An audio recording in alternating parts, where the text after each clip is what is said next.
Hey folks, Joe Valley here. Thanks for joining me for another episode of the Quiet Light Podcast. Today's going to be a good one. We've got Robert Giovannini from IronPlane.com on the podcast, and we talk about e-commerce website development and some of the pros and cons of it. This is his expertise. He's been doing it since 1996. Three of the top things we focused in on were how to change platforms with little to no SEO risk, and actually plenty of organic upside. That's something I hear all the time from people that are buying e-commerce businesses and want to go ahead and make changes or improvements to the website. Robert talks about how to do it with little to no risk. And in fact, in many cases, there's lots of SEO upside. Second, we talked about the best and worst way to do a needs analysis before you have an agency or building your website or start building your own website, how critical it is to do a needs analysis and the best and worst way of doing that. That comes from decades worth of experience in talking to clients, CTOs, CMOs, owners, all of the same company looking for different things to fill their needs. He talks about how to get that all done before talking to an agency or even doing it yourself. Is how critical it is. And then back to critical, it's how critical is split testing and why it's important to actually speak to your customer. I know, crazy, right? Actually pick up the phone and have an actual conversation with your customer and ask them what they think and make decisions based upon real conversations. It was a very interesting podcast. I think it's critically important for those that are thinking about changing their platform, building their platform, or moving off of Amazon. Not off of Amazon, but in addition to Amazon, trying to build a presence elsewhere. So they're going to eventually be omni-channel. Take a listen. It's a shorter one. It's only about 35 minutes or so, but it's worth it. So listen in and enjoy the podcast as always. Hey, Robert, welcome to the Quiet Light Podcast. How are you today? Good. Thanks for having me here today. Appreciate it. Good to have you here. Can you give the audience a little bit of background on what you do and your history, that kind of stuff? Yeah, it's a kind of a funny story. It started back in '96 with in Russia with a chess set. I came across a chess set I absolutely loved, and I threw it. I think Front Page was the tool you could use at the time to build an e-commerce website. And I mean, it's even before. I mean, step ahead of HTML, but certainly not like it is today without platforms. And there's certainly no Amazon Marketplace at the time. And I got on and I created this thing, and we'll PayPal. I don't even think we had a security certificate. And a week Probably later. Not. No, I don't think so. I think that was a year later. And sure enough, about a week later, this ski slope in Vancouver bought it for $10,000 sight unseen. And I was like, whoa, I got something here, e-commerce. And I had no idea, right? And so with my wife, we started just buying containers of stuff out of Bali and Russia and bringing them in. And that began my journey into e-com. And over the years, we started to get asked to build sites. And that's where IronPlane was born out of. And that's been our focus, is helping companies share the same passion we have, getting their products up online and selling them. And you're a fellow Mainer too, right? You're in Portland, Maine, and I'm originally from there, as the audience probably knows, given the amount of Ella Bean shirts and Maine shirts that they've seen me wearing over the years. We just did discuss, folks, as we're recording this, it's in early May, and it's a balmy 45 degrees and sunny finally, yes? Yeah, it is. It is. And it's a balmy 45 and it's heading up to 46 tomorrow, I think. This is why I live in North Carolina. I love Maine. Now we'll be back up for a couple of weeks in July. All right. So IronPlane is an e-com website development company that helps people that have products to sell or services to sell build on different platforms. Everybody defaults to Shopify, but that's not what you focus on as much. And you try to get your current B2C or D2C customers to try to get them to go to Amazon, as we discussed. And I try to get people that are just selling on Amazon to go D2C. So we're both trying to serve different masters, but at the same time, trying to help the client. What are the benefits in your view of trying to get some of your existing clients to move over and also sell on Amazon? I mean, selling on Amazon or any of the major marketplaces is a no-brainer in terms of, you want to be where the people are. I mean, where they're going to see your product, learn about your product. So often I'll hear a client say, but I got to pay Amazon to do A, B, C, D things. I'm like, okay, but if you really look at your cost of acquisition for any customer, right, it's probably going to be quite a bit less to be on Amazon. and pay your, what I think it's 15% now, or what it's been that way. Well, for it's a long constantly time. changing. They're adding in Okay. fuel charges now as well. Oh, fair Yeah. enough. Yeah. So you sit there and you just go, if you really look at this though, is it not worth it to just expand your brand footprint? And if somebody's not heard of you, chances are they're going to go there to look for you anyway. So to me, that's a no-brainer. And whether it's Amazon, Walmart, eBay, or any of the marketplaces, either domestically U.S. or going abroad, I think it's a low-risk way just to expand your market. And do you do that at IronPlane? Do you also help people sell on Amazon, or are you just focused on building out an amazing website for them where they can sell No, your we products and certainly do. services? Typically, if they've asked us, no, we definitely do, because we end up working with our clients over many, many years. And so, as you can imagine, the product data is gold if you've got it structured well. And so, whether I've got that coming from a PIM, a product management system, or coming straight out of, let's say, Magento is sometimes is the PIM for some folks, that data can be so repurposed easily into your various marketplaces. And we help them leverage the various tools or build custom integrations if needed to get that data out, the orders back in, and make sure everything's synchronized. So certainly, it's a big part of what we do. Gotcha. All right. You just mentioned Magento. You don't work on Shopify stores. You focus on Magento and WooCommerce. Why? BigCommerce. Magento and BigCommerce. Yeah, that's okay. For the longest time, when we first started the company, we worked on a lot of different platforms, and we realized quickly, and this is going back quite a few years, that to get really good, we had to dive in on one system. And when we looked at the various systems, and this is going back 6, 7, 8 years ago, we looked at Magento. For us, for all of its faults and issues, was by far the most scalable, customizable platform, and at the time, reasonably priced. Not that there was a cost for the open source, but there's always a cost to maintain these things. Total cost of ownership was very, very good. So that's where we focused all our energy, and we became one of the leading, smaller but leading by reputation agencies building out quality Magento sites. Over the last 2 years, with Magento being bought by Adobe and going to Magento 2, the total cost of ownership has definitely gone up. And I think you want to be on a Magento if you've got the complexity that warrants a platform like Magento, or you've got other reasons for not wanting to be in a SaaS tool. But if your business should be in a SaaS, like a Shopify or BigCommerce, then we looked and we said, okay, which one are we going to focus our energy on? Which one can we legitimately stand behind?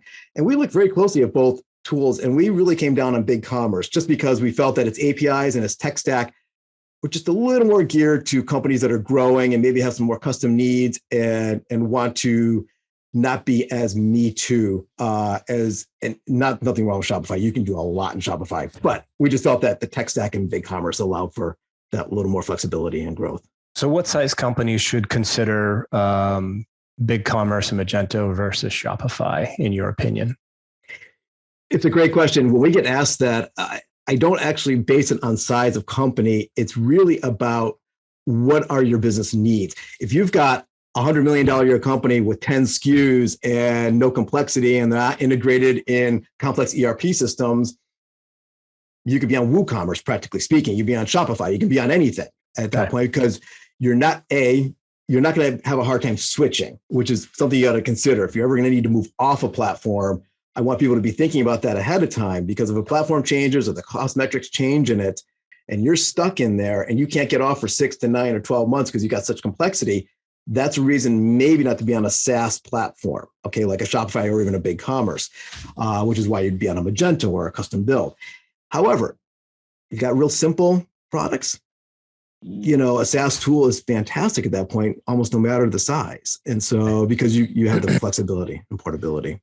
To help me answer this question, this is something that always comes up. If we're selling a business, quite like selling a business to someone, and let's say that there's 30 or 40% of the revenue is from their own website, and the balance might be Amazon, but the website is kind of dated. Hell, it might have been built in Dreamweaver for all we know, and WordPress. What are the real risks of losing SEO if you do it the right way? If you make the change of the domain and the new site Not changing the domain, but changing the platform. What is the real risk if you do it right of losing organic rankings? I think very small. I mean, there's always some risk because you can't get a one-to-one, sometimes 100%. But with your redirects, if you've done a really good job at looking at all of your existing URLs and you've mapped them all to new URLs, and the URLs replicate to a large extent where they came from, meaning it's not enough just to go, okay, I'm going to make sure I point this URL to this one, but I got to make sure that my SEO is going to stay the same because it's going to a page that's very similar in content, structure, and SEO optimization. But if you've done that level of homework and build, it should be a fairly small impact.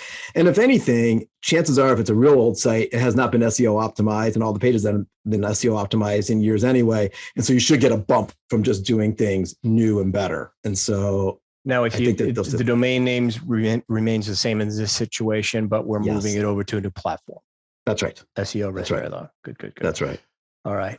So really, someone's going to use Magento or BigCommerce when they've got more complexity to their business, not necessarily revenue.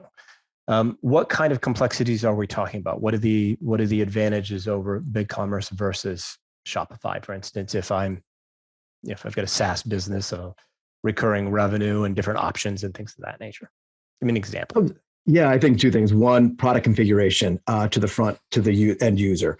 So do you have dependent logic between options? So I have green, but it only comes in these 4 fabrics, and furniture is a great one, and this left arm, right? But if I choose this, it's got this fill and these configurations, and it all has to be interdependent. So those clothing, furniture. I think furniture is always a great one because there's so many moving parts.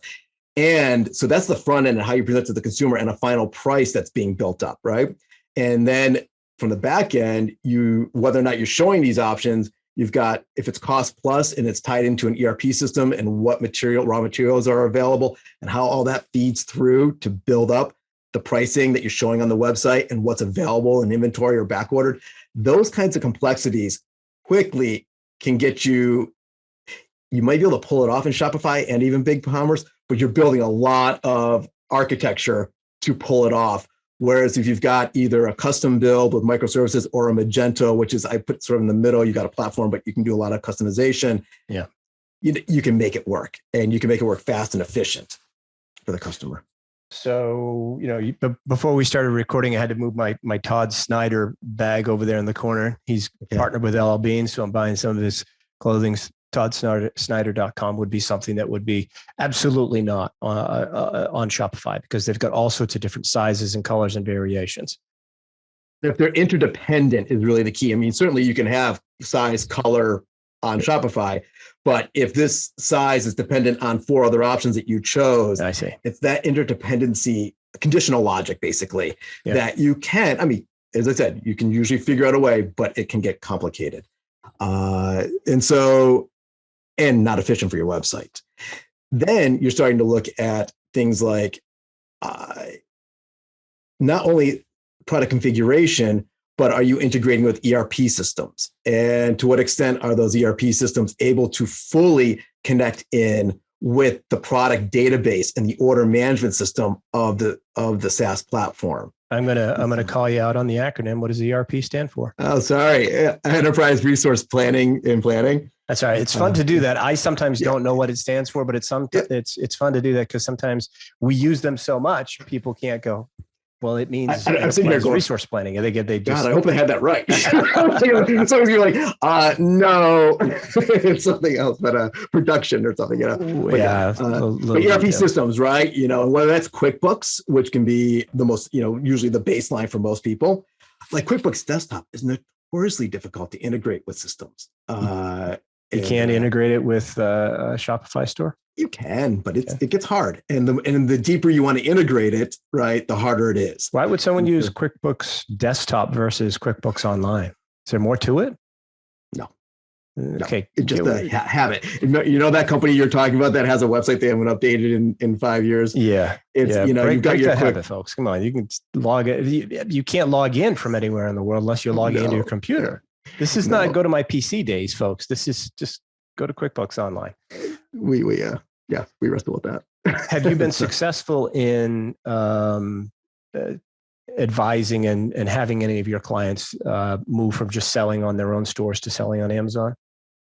To just selling on Amazon, or no, or in addition, adding Amazon. Over the years, certainly. I have a harder time getting them to move into other marketplaces, but what would be an example of another? Well, I don't know, like Walmart or even like an eBay, or I mean, anywhere, that you can push your product. For me, from my perspective, and I use marketplace here very loosely, I think from the jargon, but anywhere I can push my products that I have out and grab an order, right? I mean, I always wonder why. From what I'm reading and hearing through people that I believe in, selling on Walmart is the next big thing after Amazon. So eBay, that was a decade ago. It's 5 years ago, but but again, it doesn't cost you anything to be there. I guess that's true. Time and energy and know-how, you have to figure it out, but that's what good agencies are for. That's right. And I don't look. I'm going to say it here on the podcast for the record for people that are listening. Selling on Etsy, those are non-transferable stores. So keep that in mind. You cannot transfer an Etsy store, period. Now, that's interesting. There's probably a way to do just about anything, and you can trick and fool the system, but you can't do it above board. Right. And we're certainly not going to sign off on it. If you want to do it on your own separately with the buyer of your business, have at it, but we're out. So just needed to say it for the record. So in those examples where over the years you've had people that have listened and said, all right, I'm going to go ahead and also sell these products on Amazon. What kind of success rate have you seen? Good. I mean, they immediately see, more brand and more sales. I mean, I don't know that any of them have been experts at marketing on Amazon, and that has certainly changed over the years. Yeah. We're not experts in that aspect of it. We know a lot of folks that are good at that, and we'll point people in that direction. But it hasn't cost them anything to be there realistically. I mean, some development, right? Keeping up with the modules. It depends on where they're doing their order management, but that can be because you got to keep everything synchronized. But okay, if you guys are not experts, let me give a shout out to my Amazon guy, Stephen Pope. Sorry, Stephen. Brain cramp. Too many Stevens in my life. Stephen Pope over at my Amazon guy, folks. If you haven't visited them, and considered having them manage your Amazon seller account, take a look. They're very good at what they do. All right. Have you had any success in people that are selling on Amazon coming over to your platform, Magento or BigCommerce, and really making headway in selling direct to the consumer off of Amazon? Because that's the challenge, right? It's 50% of all shoppers go to Amazon. Like you said, you want to go where the people are. And there's lots of agencies that can help, you successfully sell on Amazon if you've got the right products and the right reviews, images, and all that good stuff. But you'd be then taking somebody that sells pretty much exclusively on Amazon, which probably means it's not a very complex business, I think so, yeah. And would they come over to you? Do you have any scenarios like that, or is that something that you haven't seen a whole lot of yet? I've not. If I've seen it, I don't know I've seen it. Meaning, we get called to build new websites. We get two major kinds of clients, right? Those that are rescues, which is probably 70% of our business. They already have a platform or an e-com site and they need some help. Or we've got the people that want to build something new. I would imagine a percentage of those have been selling their products on Amazon and now want to build their website. I can't think of one offhand where we've done that directly. Certainly we would have integrated with their existing Amazon, making sure the orders and everything is synchronized, and probably create a new way for them to manage that holistically. But if you can sell on Amazon, you can sell direct to consumer. There's just no question. You're gonna have to. There's gonna be a few more things you got to pay attention to. Return on ad spend and all these good things, but given that you have to advertise on Amazon now as well, you're kind of playing those same things. The beauty is that you now have far more ability to tell your story, to get your brand out there, and to have customers relate to you as opposed to you via Amazon. And I think for valuation in any company, that's got to be important, because over the long term, I want to build a relationship with my customer. I want to be able to sell them more things later. I want to be able to bring them back often. And so whether I'm doing that through social media or email campaigns or direct reach out, however I'm doing that, I think you have a far better way of doing that with your own site. Yeah. And to address whether it's more valuable or not, it's definitely more valuable. If you own the customer, you're going to get a little bit of a bump. Used to be a significant bump if you had most of your sales on your own site versus Amazon.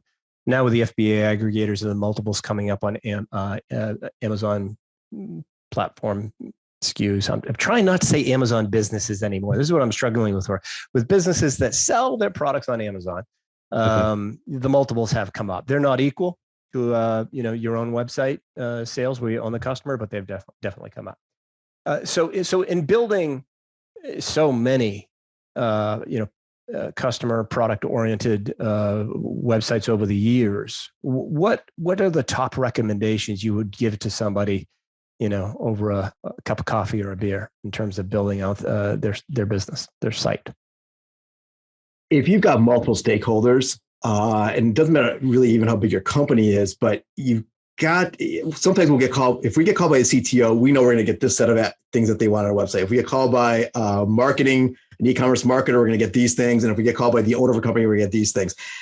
Whoever is responsible for pulling that together, step one is that needs analysis. And you got it.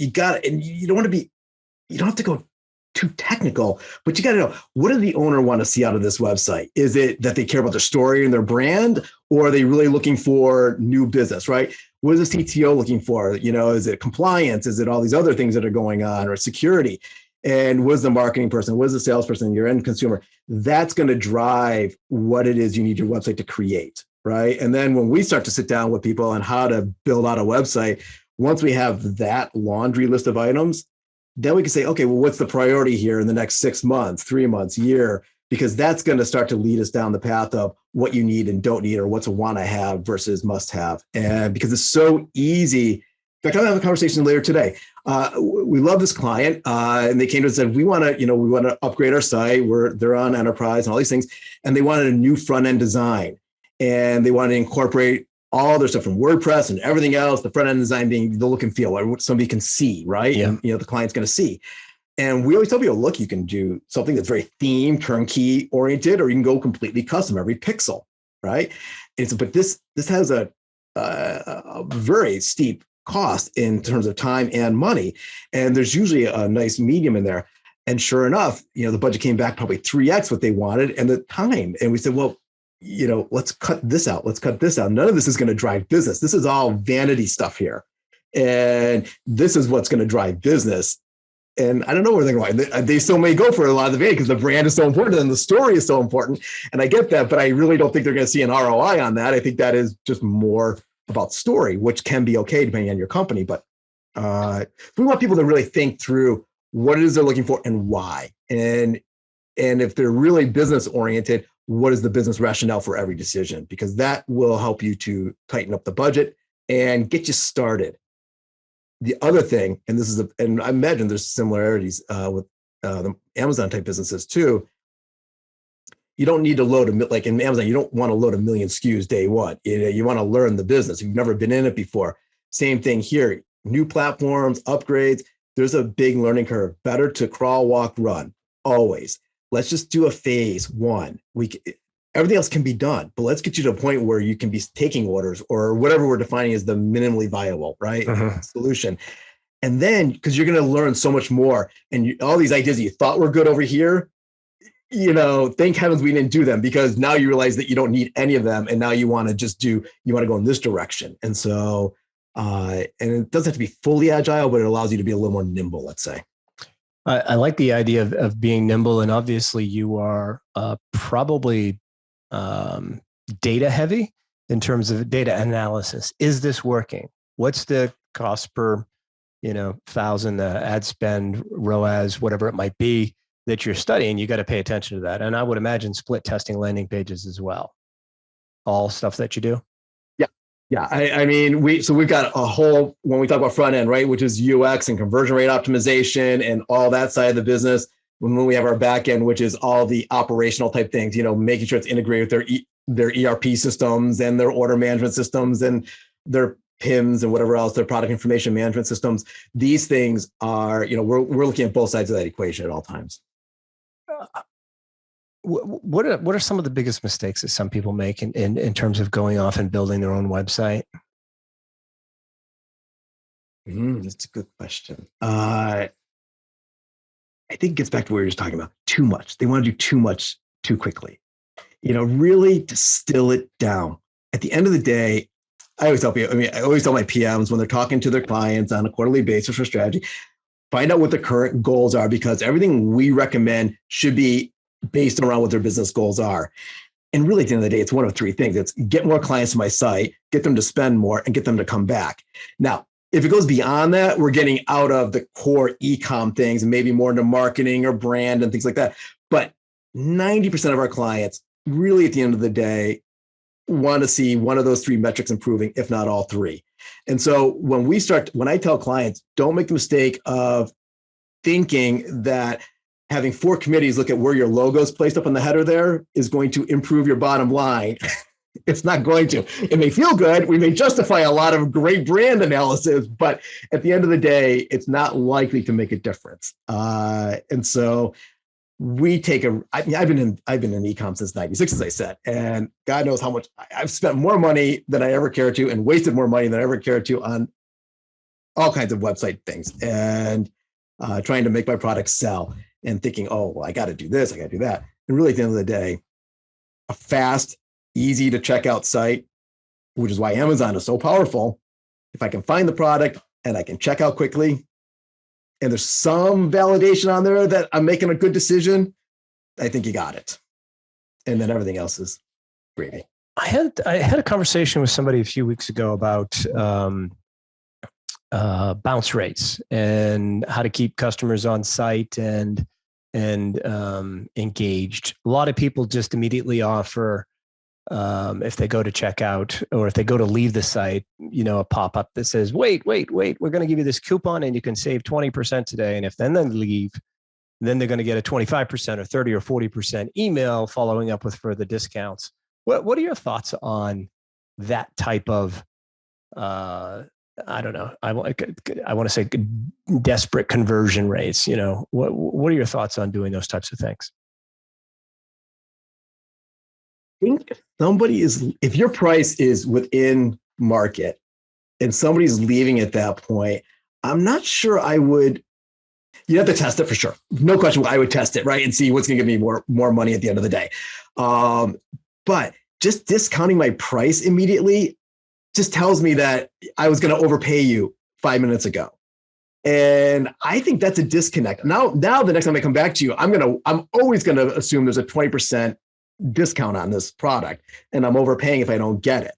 And so it's not my personal strategy that I recommend. I think you could test it, but I would test it against something like follow-up emails or text us with a question or other ways to engage the customer so they can, if they're leaving, they got a question. It's either about your price, which maybe, probably not, or something else is drawing them away. I'd much rather find a way to build that relationship and possibly write immediately, whether it's through SMS or email or a live chat, than just doing the pop-up for 20% off is my.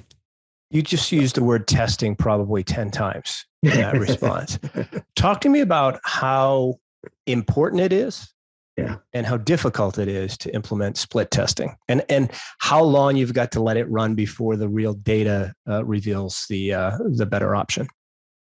I think unless you've got a lot of transactions per day or per month, true testing is not you're not going to get true statistical relevance. But do I think you can get a gut feel for what's going on and validate it? Certainly. Trying something and seeing if there's any response is going to tell you more than not testing. And so I would get a benchmark and I would test one thing. And until I sort of felt like I had enough of a gut instinct of what's happening there. Certainly you're doing 10,000 transactions a day. You could probably do any amount of testing you want to do and feel somewhat confident that it's going to yield results.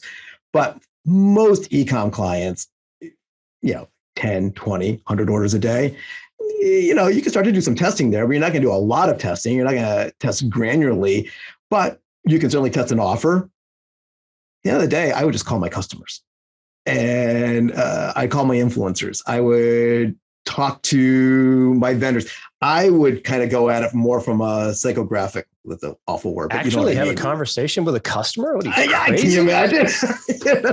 It's like, and I think so. I think that, you can do your UX stuff where you're tracking what people are doing. Your hot jars can tell you where people are clicking. I think that's great. I mean, you're going to know pretty quickly on Hotjar, if everybody's always looking here and nobody's ever scrolling down to the bottom of your page, that's going to tell you, don't put anything down to the bottom of your page here, right? Do I think changing a button from red to another shade of red, you're going to need an awful lot of visitors to know if that's statistically relevant. I was thinking more about landing pages or pricing on your product and color variation, things of that nature. I guess more pricing. If somebody changed their pricing or, tested free shipping versus $8.95, that kind of stuff. I think your market's dictating that more than what you're going to do. I mean, if your whole market's offering free shipping and you're not, chances are you are losing something, unless people are loyal to you, right? And then in which case the free shipping is the shipping may be irrelevant. I wouldn't want to give up margin before I really explored some of these other things. Gotcha. Talk to me about the typical IronPlane client. Who do you guys work with? Size, shape, color of, products in SaaS, content, e-commerce. Tell me about your clients and who you guys work with. So they tend not to be industry specific. As much as I've always tried over the years to be very specific to a vertical, people come to us. And so I think they tend to be one of two major camps. Camp one is an owner operator. They've built their business. They may have been on other platforms before Magento, or they're on Magento. Chances are there's been an issue and they need it fixed. They're not happy either with their agency, the relationship failed, or the site just never worked the way they expected. Likely corners were cut. And so those are our rescues. They come in and we have to do a lot of building of trust. I mean, as an agency, we're kind of like the car mechanics of the world. It takes a long time for you to come to, at least for me, to come trust my car mechanic, mostly because I don't know a lot about cars. I'm a woodworker. I don't know anything about engines and things like this, right? And so I think a lot of folks who are owner operators don't know a lot about the underpinnings of a website. And they just assume that it's always going to be expensive and and it's a black box. So a lot of what these people are doing is looking for somebody they can come to trust and that has their business side at the fore.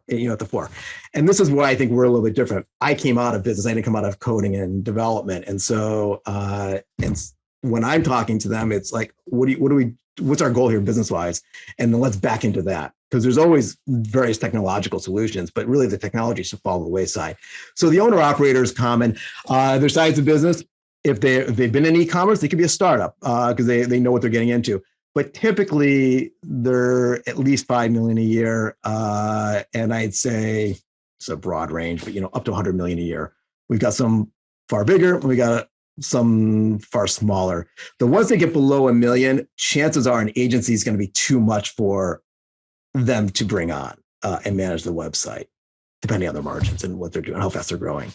And they probably necessarily, unless they're growing quickly, Magento and tools like that are going to be expensive to maintain. You got to have a real definitive business case to go there. The other side of the equation is typically your larger, let's say your distributors, your manufacturers. They've got complex products. They're probably selling in multiple markets, direct to consumer. They're selling to distributors. They probably have sales reps. The omni-channel, if you will, and usually then we're working sometimes with the ownership, and usually it's the CTO and the technology side, or it's the marketing side, depending on who has ownership of the website. And those companies tend to be, if they're not bigger than the 100 million or 50 million, their complexity is there. They've got bigger ERP systems and other channels, and everything has to kind of talk to each other. And they also have big compliance needs. Oh yes, compliance, very important, yes. Of course. Yeah. Boy, that's coming more and more into play with the larger transactions that we're working with. There always seems to be compliance people on the private equity side. Never used to be that, for $1-2 million transactions. It's very interesting. Anything over 1 million, we're seeing it in our websites. Very, very interesting. Robert, how do folks get in touch with you? How do they reach out to you and connect? Certainly IronPlane.com. They can find me on LinkedIn. I'm always happy to continue the conversation. Whether you're just starting in e-commerce, you've been around, you got some ideas. I love talking about this stuff. And then frankly, we have Shaping E-commerce with IronPlane, which is our new podcast and YouTube channel where we, all of our folks who've been with me for years and years and years, they're a lot smarter than I am. And they just talk about these issues. And so you can get a sense, just real people talking about in depth. Fantastic. Any last thoughts? Any last bits of advice you want to give people that may be moving, let's say, off of Amazon, or in addition to Amazon, they're moving on to build their own sites? Any last minute thoughts or recommendations you want to give them? Both directions. Do it. You've got this product, you've got this business, leverage it fully. I mean, that's where the multiples come in. And so if you're already selling on Amazon, get your own site going and get into all the other channels, social channels and everything else you can get them into. And likewise, if you've got a D2C site, no reason why you shouldn't be on Amazon and everywhere else. Excellent. Excellent. Robert G. And I was almost going to pronounce it wrong. Giovannini. I got that wrong, didn't I? You got it. I did. Yeah. All right. Giovannini. Tell you what, I'm just terrible with this stuff. I write it down. For folks listening, I always ask the question how to pronounce it, and I wrote it down. I did Giovannini in my chicken scratch, so I'd pronounce it that way. Anyway, I got it right. Good for Perfect. me. Awesome. All right. From IronPlane, thanks so much for your time. I appreciate it. We'll chat soon. Thank you. Appreciate it.